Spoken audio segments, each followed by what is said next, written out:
Absolutely. So going on to the sort of eco side, I mean, it comes from a perspective where my business is eco-conscious high-tech homes from home. So that was always a big thing that we always had in the back of our minds. And also on an economic side of things. So you heard me talk about, we've got a lot of scaffolding boards, and they're something that we are able to purchase extremely cheaply.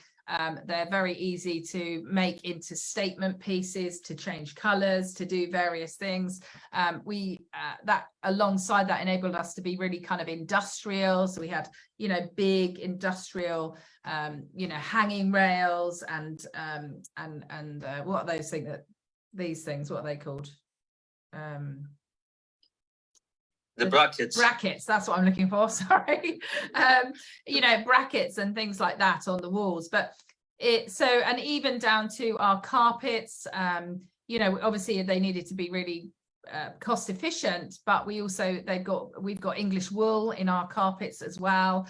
And so there was so many things that we call it eco-conscious. So we would look at absolutely everything and see, is there any way that we can, in a cost efficient way, make that better? So I know one of the things, so for us, it's kind of, you know, it's thinking about the sustainability, natural materials. I looked into detail in biophilic design. So I don't know if anyone knows anything about that, but that's all about, even if you're building, it's all about bringing the natural inside. So you'll look at some buildings and you'll see these big kind of columns, and they're supposed to look like sort of internal trees. And gosh, there's just, you know, it's ensuring that where the people are sitting, that it's near a really bright window, and having the design within those rooms as well. So it was very interesting. And then on top of that, making it very minimalistic. So that was huge for us, wasn't it? We wanted it to be very minimal, but still really impactful. So in fact, if people, you're sat in the hotel, Yuri, they can see that the wall behind you, you know, it's one tiny bit of wall. We've got color there. And then also we've got a single picture. So we wanted to keep everything fresh, simple, but also this kind of real flexibility and also community. So it was looking at whom we could use locally, what people we could get input with. And that was, really, really huge for us. So going back to how we came to do I think the biggest bit for us was obviously sort of heating the building and obviously having like loads of where you put what are they called, radiators. They take up so much room, especially in an apart hotel. So do you want to sort of talk us through how we kind of came to using infrared? Because I know for some that's a complete new technology, but how we sort of decided to come to that in the end. Yeah, as you say, Emma, we were thinking about you know, eco apart hotel design and concept. So we started to explore, you know, what we can incorporate into the build as well as the design. And stuff. So we started to think about the energy efficiency of, you know, our heating and lighting system along with this, and then what health benefits this gonna bring into, you know, into the hotel and for our guests, you know, future guests and stuff, and then. Will they feel comfortable, you know, in our rooms with all the features and all that? Because infrared, you know, makes you feel amazingly comfortable, you know, because of the way it works. And then durability, you know, how long this is gonna last. And again, you know, coming back to, you know, saving in the long run on things, and then low maintenance. You know, the traditional wet heating system, you need to, you know, service, you need to maintain every year. It could be, you know, a potential leak and all that kind of stuff, which, you know, we eliminated all these in the first place. So yeah, this is when we came across the infrared heating panels, and we started to look into, well, who is selling, who is producing them.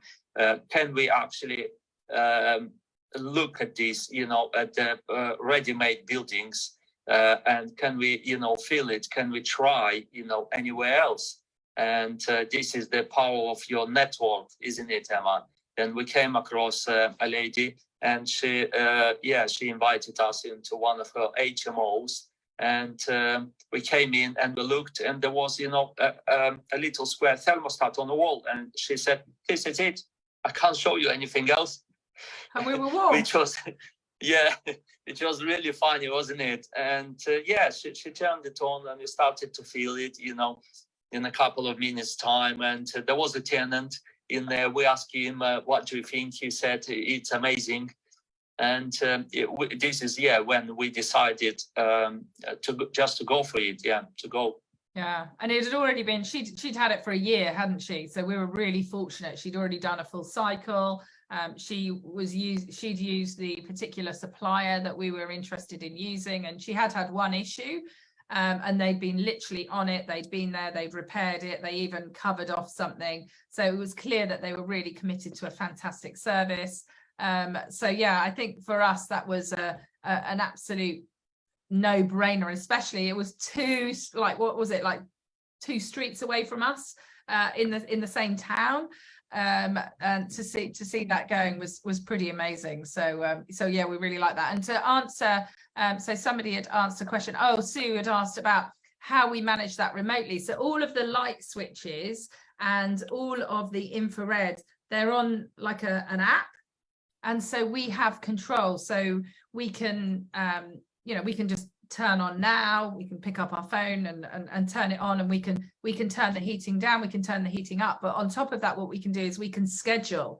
So for instance, every day we would schedule at sort of 10 o'clock the heating goes right down. Now obviously at this time of year we're not going to turn the heating off, so to speak. We're going to turn it down to keep the warm at a reasonable temperature, but come the middle of the summer we would be turning the heating off or down, and then you'd turn the heating back on at a time when people are coming in. So you've got complete and utter flexibility, and it's the same with the lights as well. Is we have them on a monitor, so that they will turn on, and if people want to turn the heating back up again, they can, but then we turn it back down again, because inherently you don't want that you do get in service accommodation, don't you, where they wash their clothes and then they turn the heating right up to dry it with all the windows open.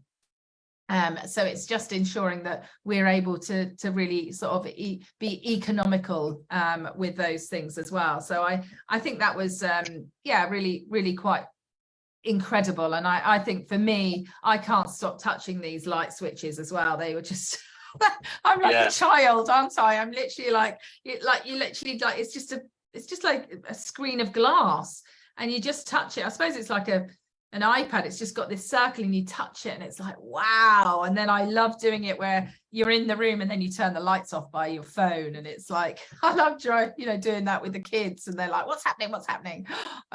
So you can have a lot of fun with that, can't we?